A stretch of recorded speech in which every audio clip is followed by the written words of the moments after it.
Hello students, आज हम पढ़ते हैं dipole moment. Our next topic is dipole moment. Dipole moment क्या होता है? डाइपोल मोमेंट किसी भी कोवेलेंट बॉन्ड में परसेंटेज ऑफ आयोनिक करेक्टर वो बताता है कि किसी भी कोवेलेंट बॉन्ड में कितना परसेंट हमारे पास क्या है, आयोनिक करेक्टर। फजान रूल हमने पढ़ा था। फजान रूल इसका जस्ट अपोजिट है। वो क्या है? Percentage of covalent character in A ionic bond. और डाइपोल मोमेंट क्या बताता है? Percentage of ionic character in A covalent bond. या अगर हम इसको मैथमेटिकल फॉर्म में पढ़ना चाहें तो डाइपोल मोमेंट को हम डिनोट करते हैं म्यू से। Mu is equals to q multiply d. Mu is equals to q multiply d. It is the product of q means charge present on the atom, and d is the distance of separation between the charge. Distance of separation between the charge. तो ये हमारा dipole moment है mu. Mu is equals to product of charge and distance of separation between the charge. Unit इसकी होती है, unit is D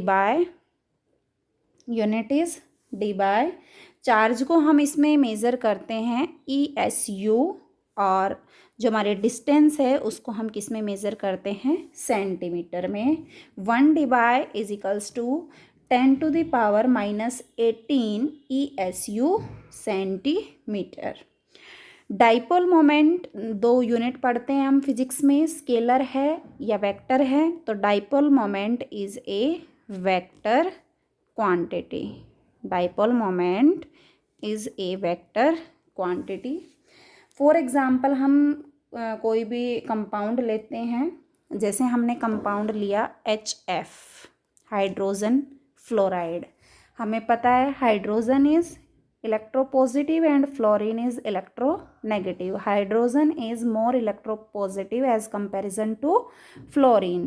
तो क्या होगा? हाइड्रोजन के जो इलेक्ट्रॉन्स हैं उनको फ्लोरीन अपनी तरफ अट्रैक्ट करेगा and it gain slightly negative charge and hydrogen gain slightly positive charge. तो देखो इन दोनों में इलेक्ट्रोनेगेटिविटी का डिफरेंस मिलेगा। तो जिन कंपाउंड्स में एटम के बीच में क्या मिलता है? Electronegativity difference. क्या मिलता है? Electronegativity difference. तो वो तो क्या होते हैं? पोलर्स। क्या होते हैं? पोलर्स। पोलर मीन जिनमें क्या क्रिएट होता है? पोल। अगर इलेक्ट्रोनेगेटिविटी डिफरेंस नहीं मिलता तो हम उसको क्या बोल देते? Non polar.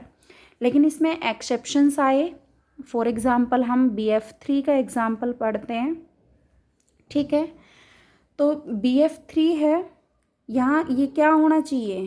पोलर होना चाहिए। इलेक्ट्रोनेगेटिविटी डिफरेंस मिलेगा क्योंकि फ्लोरीन की अलग है, बोरोन की अलग है।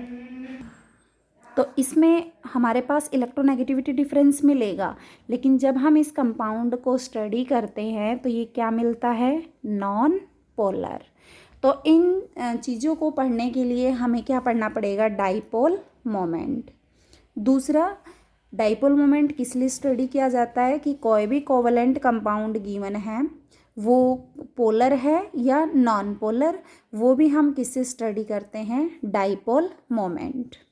Dipole moment is a vector quantity. अगर इसकी हम डायरेक्शन की बात करें, डाइपोल मोमेंट की डायरेक्शन किस तरफ होती है, किस डायरेक्शन में डाइपोल मोमेंट होता है? तो डायरेक्शन हमेशा डाइपोल मोमेंट की होती है from less electronegative atom to more electronegative atom. जैसे HF पढ़ा था, ठीक है? ये ज़्यादा इलेक्ट्रोनेगेटिव है, ये लेस इलेक्ट्रोनेगेटिव है। तो डाइपोल मोमेंट की डायरेक्शन, इसका साइन किधर जाएगा? इधर। इधर से इधर, ये इसका साइन है डाइपोल मोमेंट का। डायरेक्शन इसकी किधर से किधर हो गई, from less electronegative atom to more electronegative atom, या हम ऐसे भी बोल सकते हैं from positive to negative, plus charge से माइनस चार्ज की तरफ। ये डायरेक्शन है डाइपोल मोमेंट की।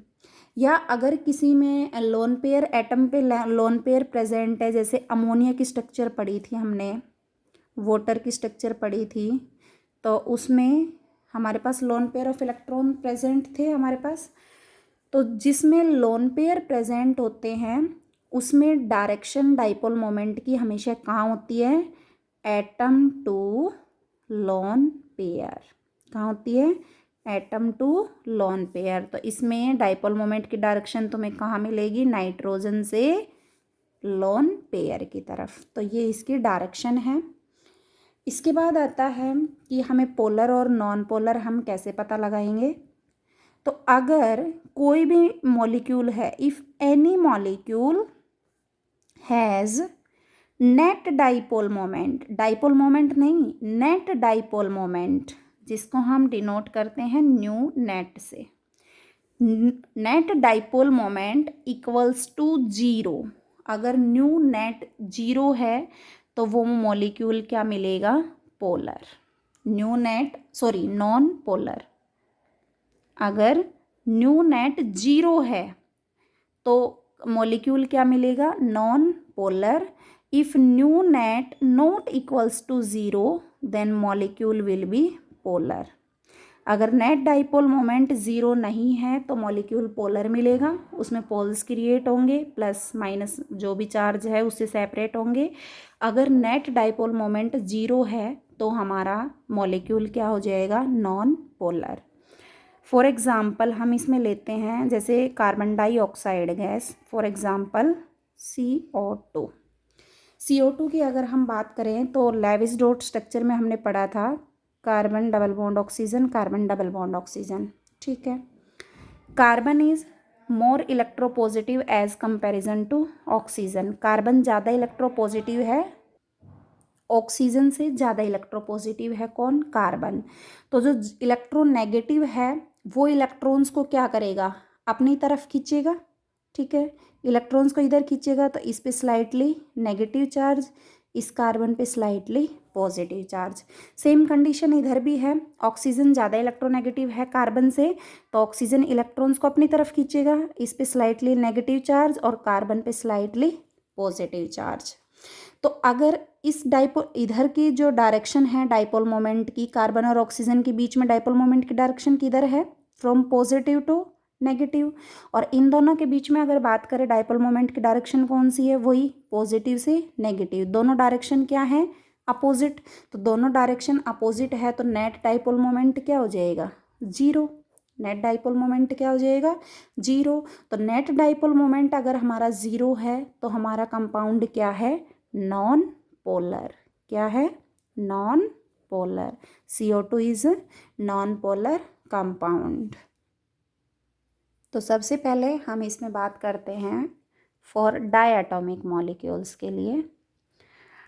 Diatomic molecules for example H2, Cl2, Br2 etcetera, ये हमारे पास डायटोमिक मॉलिक्यूल्स हैं। तो देखो H2 means HH, Cl2 means ClCl, Br2 means Br।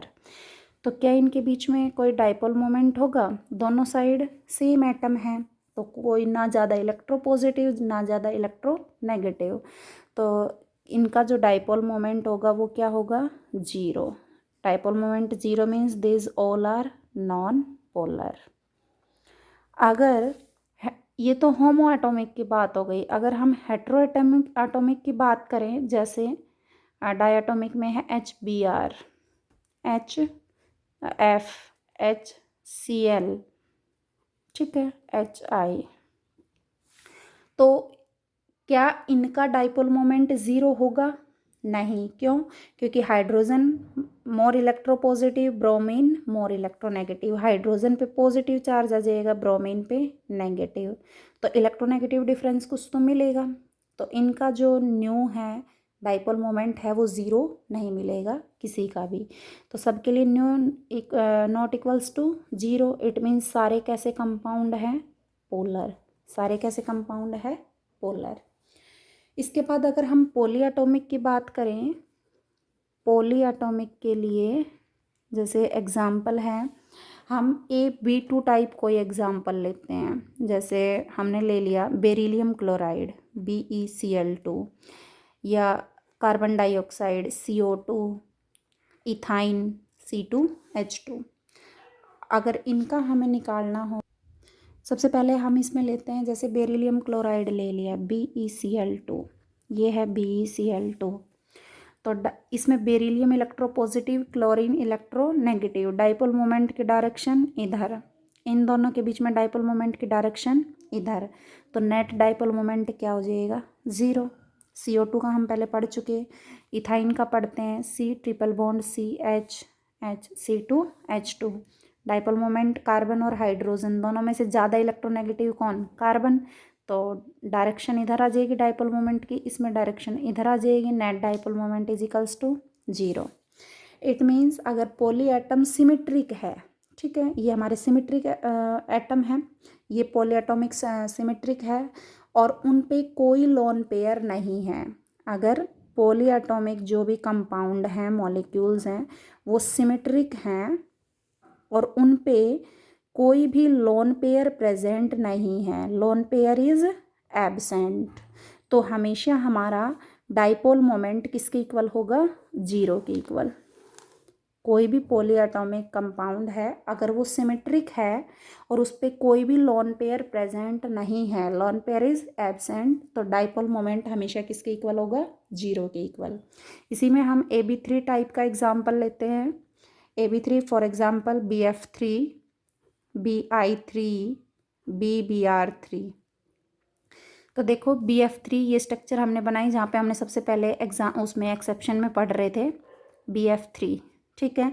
तो उसमें हम क्या पढ़ रहे थे, इन दोनों सारों में इलेक्ट्रोनेगेटिविटी डिफरेंस तो है, इलेक्ट्रोनेगेटिविटी डिफरेंस है तो इसका कुछ डाइपोल मोमेंट होना चाहिए।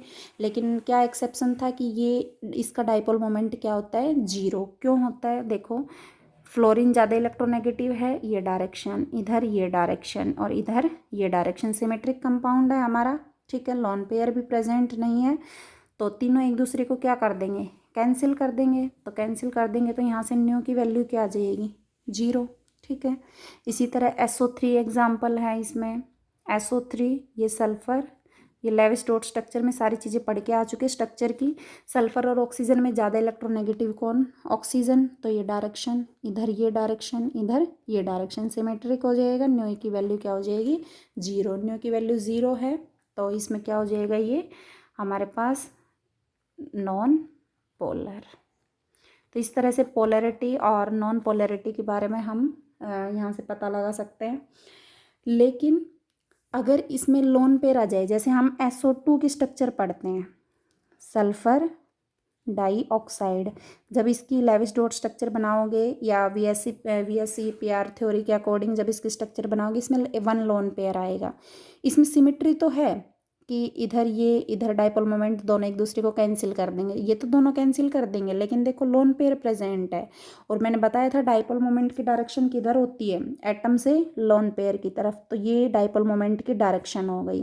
तो डाइपोल मोमेंट, नेट जो डाइपोल मोमेंट है, क्या वो हमारा ज़ीरो है, नहीं है। Mu net is equals to not equals to zero. तो क्या है हमारा ये कंपाउंड नॉन पोलर हुआ, नहीं, ये हमारा कंपाउंड कैसा हो गया, पोलर। इन 90% केस, 90% हमारा ये हमेशा इस तरह से पोलर ही आएगा। एक दो एक्सेप्शंस हैं, वो उसमें क्या, उस केस में क्या आ जाता है, ये नॉन पोलर्स। अगर हम पढ़ते हैं इसी के अंदर कि कोई कंपाउंड है और उसके अंदर सिमेट्री नहीं है, जैसे CH3F सिमेट्रिक कंपाउंड नहीं है, CH2Cl2, CHCl3, CH2F2 सिमेट्री नहीं है, सिमेट्री नहीं है, तो न्यू की value not equals to zero. Nu की value not equals to zero, it means ये क्या हो गया, सॉरी, पोलर। ये कैसा कंपाउंड हो गया, पोलर। इसी तरह AB5 टाइप कंपाउंड पढ़ते हैं, जैसे हम AB5 में हमने पढ़ा था जैसे PCl5 फॉस्फोरस पेंटाक्लोराइड। तो जब इसकी स्ट्रक्चर बनाई थी 3 क्लोरीन एक प्लेन में थे और 2 क्लोरीन दूसरे प्लेन में। तो जो एक प्लेन में है इनका डाइपोल मोमेंट सिमेट्रिक होने की वजह से 0, और क्लोरीन क्लोरीन ये दोनों एक ऊपर क्लोरीन एक नीचे, इन दोनों का क्या हो जाएगा, ये एक दूसरे को क्या कर देंगे, कैंसिल कर देंगे। तो नेट जो डाइपोल मोमेंट आएगा वो इसका क्या आएगा, 0। That means PCl5 is non polar compound. New net अगर 0 है तो नॉन पोलर, और न्यू नेट 0 के इक्वल नहीं है तो वो कैसा कंपाउंड हो जाएगा, polar. Next example is H2O। H2O की स्ट्रक्चर हम पढ़ के आए हैं, 1 ऑक्सीजन 2 हाइड्रोजन। ऑक्सीजन पे कितने लोन पेयर, 2 लोन पेयर। इसका डाइपोल मोमेंट निकालना है। तो देखो ऑक्सीजन और हाइड्रोजन में से ज़्यादा इलेक्ट्रोनेगेटिव ऑक्सीजन, तो डाइपोल मोमेंट की डायरेक्शन ये हो गई, इधर भी डाइपोल मोमेंट की डायरेक्शन ये हो गई। और लोन पेयर, एटम से लोन पेयर के अंदर डाइपोल मोमेंट की डायरेक्शन किधर होती है, ये ऊपर की तरफ हो गया, एटम से लोन पेयर की तरफ। तो देखो सारे जो डाइपोल मोमेंट की डायरेक्शन है वो कहाँ है, ऊपर की तरफ। तो जो नेट रिजल्टेंट हमारा आएगा वो उसकी डायरेक्शन कहाँ होगी, ऊपर की तरफ। तो क्या इसका न्यू इक्वल्स टू 0 आएगा, नहीं आएगा, mu not equals to 0। That means it is a polar compound, it is a polar compound. इसी तरह अमोनिया की अगर हम बात करें, नाइट्रोजन 3, इसमें हाइड्रोजन है 1 लोन पेयर। तो हाइड्रोजन और नाइट्रोजन में से इलेक्ट्रोनेगेटिव नाइट्रोजन, तो डाइपोल मोमेंट की डायरेक्शन इधर, इसकी इधर, इसकी इधर। नाइट्रोजन से लोन पेयर की तरफ इसकी डायरेक्शन इधर, जो नेट डायरेक्शन है वो इधर आएगी, mu not equals to 0। That means it is polar compound. ठीक है। और एक चीज़ तुम्हें नोट करनी है, जो सिस कंपाउंड होते, सिस और ट्रांस हम आगे पढ़ाएंगे, सिस और ट्रांस। सिस कंपाउंड्स का न्यू हमेशा नॉट इक्वल्स टू 0 होता है, ट्रांस का 0 होता है। सिस नॉन पोलर होते हैं और जो ट्रांस होते हैं वो क्या होते हैं, mu not equals to 0 polar होते हैं, और जिनका न्यू इक्वल्स टू 0 होता है वो क्या होते हैं, नॉन पोलर। तो ये हमें याद करना है, सिस कंपाउंड पोलर होते हैं, ट्रांस कंपाउंड नॉन पोलर होते हैं। ठीक है।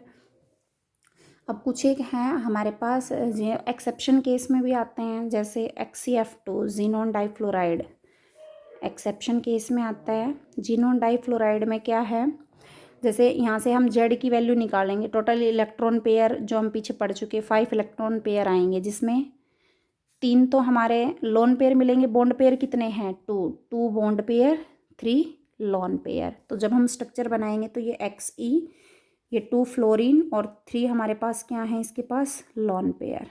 ठीक है। तो तीनों लोन पेयर एक प्लेन में हैं, तीनों एक दूसरे को कैंसिल करेंगे, एक प्लेन में हैं तो उसका डाइपोल मोमेंट 0 हो जाएगा, तो इसका तो डाइपोल मोमेंट 0। XC और F में ये दोनों एक दूसरे को इधर कैंसिल करेगा, ये इधर कैंसिल करेगा, तो नेट जो रिजल्टेंट आएगा वो क्या आएगा, 0। नेट रिजल्टेंट 0 का मतलब ये कंपाउंड कैसा है, नॉन पोलर। तो कुछ एक एक्सेप्शन केसेस भी हैं जो हमें स्टडी करने हैं। तो ये डाइपोल मोमेंट की कुछ एग्जांपल्स थे। इसके बाद जो हमारा नेक्स्ट टॉपिक आता है वो है हमारी नेक्स्ट थ्योरी। हमने 2 थ्योरी पढ़ ली, तीसरी जो थ्योरी है हमारी that is valence bond theory, VB theory.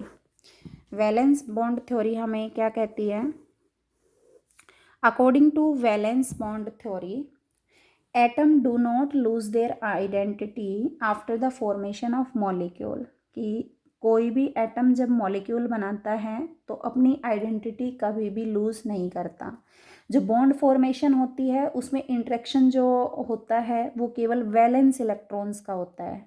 ठीक है, वैलेंस इलेक्ट्रॉन्स का इंटरेक्शन होता है और एटम उसमें क्या आते हैं, क्लोज आते हैं। जब उसमें बॉन्ड बनता है तो उसमें केवल वैलेंस इलेक्ट्रॉन ही अपना रोल प्ले करते हैं, तो आइडेंटिटी किसकी लूज होती है, केवल वैलेंस इलेक्ट्रॉन की, नॉट एटम।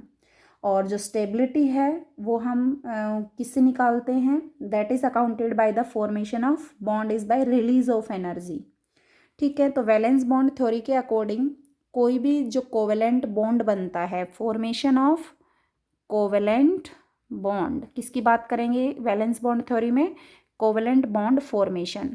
तो formation of covalent bond take place by the overlapping of atomic orbitals, by the overlapping of atomic orbitals। किसी भी कोवेलेंट कंपाउंड की जब फॉर्मेशन होती है तो उस फॉर्मेशन में जो एटॉमिक ऑर्बिटल्स हैं जिनमें लास्ट वैलेंस इलेक्ट्रॉन जो प्रेजेंट है केवल उन्हीं की क्या होती है, ओवरलैपिंग। और ओवरलैपिंग से ही किसकी फॉर्मेशन होती है, covalent bond. This is the first point. Next second point is जो हाफ फील्ड ऑर्बिटल्स होते हैं, ऑर्बिटल्स जैसे एस ऑर्बिटल की बात करते हैं, एस ऑर्बिटल में मैक्सिमम 2 इलेक्ट्रॉन फील होते हैं। ऑर्बिटल कितने होते हैं, 1 orbital is present in S subshell. P में हमारे पास कितने होते हैं, 3 ऑर्बिटल्स आर प्रेजेंट और मैक्सिमम इलेक्ट्रॉन हम कितने फिल कर सकते हैं, 6। ये हम सेकंड चैप्टर में पढ़ेंगे कि 1 ऑर्बिटल में 2 इलेक्ट्रॉन फिल करेंगे, वो अपोजिट स्पिन के होने चाहिए। फिलहाल के लिए इतना जान लो, एस ऑर्बिटल एस जो सबसेल होती है उसमें 1 ऑर्बिटल होता है, मैक्सिमम 2 इलेक्ट्रॉन। पी में 3 ऑर्बिटल्स होते हैं, डी में 5 होते हैं, ठीक है, और एफ में 7 होते हैं। तो हम फिलहाल यहाँ पे एस और पी की ही बात करेंगे। तो जो एस और पी ऑर्बिटल्स हैं जिनकी वजह से बॉन्ड फॉर्मेशन होती है, बॉन्ड फॉर्मेशन में केवल और केवल only half field orbitals with electrons of opposite spin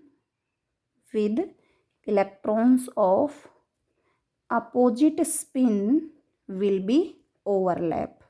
केवल कौन ओवरलैप करेंगे, ऑर्बिटल्स हाफ फील्ड होने चाहिए, मतलब 2 इलेक्ट्रॉन इसमें फिल कर रहे हैं तो केवल हमारे पास कितना इलेक्ट्रॉन होना चाहिए, 1 इलेक्ट्रॉन। और जो आपस में ओवरलैप कर रहे हैं वो कैसी स्पिन के होने चाहिए, अपोजिट स्पिन के। This is the second postulate of valence bond theory. Next postulate is overlapping must be less than 50%. Overlapping must be less than 50%। Overlapping जो हो रही है वो 50% से क्या होनी चाहिए, कम होनी चाहिए। क्यों, अगर 50% से ज़्यादा होगी तो जब ऑर्बिटल्स आपस में ओवरलैप करेंगे तो ओवरलैपिंग से न्यूक्लियस उनके बहुत ही नज़दीक आ जाएंगे और ज़्यादा नज़दीक होने की वजह से वो दोनों न्यूक्लियस आपस में क्या करेंगे, रिपल्सन। इसलिए overlapping must be less than 50%। Next, which is the most important postulate, the extent of overlapping decide strength of bond। Overlapping की एक्सटेंट क्या डिसाइड करेगी, बॉन्ड की स्ट्रेंथ, ठीक है। जितनी मतलब स्ट्रॉन्ग ओवरलैपिंग होगी उतना ही हमारा बॉन्ड क्या होगा, स्ट्रॉन्ग होगा। It means extent of overlapping is directly proportional to the strength of bond. और जितनी ज़्यादा स्ट्रेंथ होगी बॉन्ड की, बॉन्ड डिसोसिएशन एनर्जी या जिसको हम बॉन्ड एनर्जी भी बोलते हैं वो भी हमारी क्या होगी, ज़्यादा। जितना बॉन्ड स्ट्रॉन्ग होगा बॉन्ड एनर्जी उतनी ही ज़्यादा लगेगी। And bond energy is inversely proportional to bond length. Bond energy is inversely proportional to bond length. जैसे बॉन्ड लेंथ जिसकी कम है उसकी बॉन्ड एनर्जी ज़्यादा होगी और बॉन्ड लेंथ ज़्यादा है तो उसकी बॉन्ड एनर्जी क्या होगी, कम होगी। Next, fifth postulate are there are 2 type of overlapping. 2 types of overlapping. Overlapping 2 तरह से होगी। First is axial. एक्सियल को हम हेड ऑन भी बोल सकते हैं, ठीक है। एक्सियल मीन्स एक्सिस के अलोंग ओवरलैपिंग होगी। और एक्सिस के अलोंग जब ओवरलैपिंग होती है तो हमेशा कौन सा बॉन्ड बनता है, सिग्मा बॉन्ड। कौन सा बॉन्ड बनता है, सिग्मा बॉन्ड। एंड सेकंड, ये दोनों हम डिटेल में आगे समझेंगे। सेकंड इज पैरेलल ओवरलैपिंग, जिसको हम साइड वे ओवरलैपिंग भी बोलते हैं या साइड वाइज ओवरलैपिंग, और इसी को हम लेटरल ओवरलैपिंग भी बोलते हैं। फर्स्ट इज एक्सियल और हेड ऑन, जिससे सिग्मा बॉन्ड बनता है। और पैरेलल ओवरलैपिंग से कौन सा बॉन्ड बनता है, पाई बॉन्ड। कौन सा बॉन्ड बनता है? Pi bond. सिग्मा बॉन्ड और पाई बॉन्ड को हम डिटेल में पढ़ेंगे, क्या होता है सिग्मा बॉन्ड, कैसे बनता है, पाई बॉन्ड कैसे बनता है, एक्सियल ओवरलैपिंग कैसे होती है और पैरेलल ओवरलैपिंग कैसे होती है। नेक्स्ट पॉइंट इज जो ओवरलैपिंग ऑर्बिटल्स हैं, जो ऑर्बिटल्स ओवरलैप कर रहे हैं, उन ऑर्बिटल्स का जो साइन है वो क्या होना चाहिए? Same, must have same sign.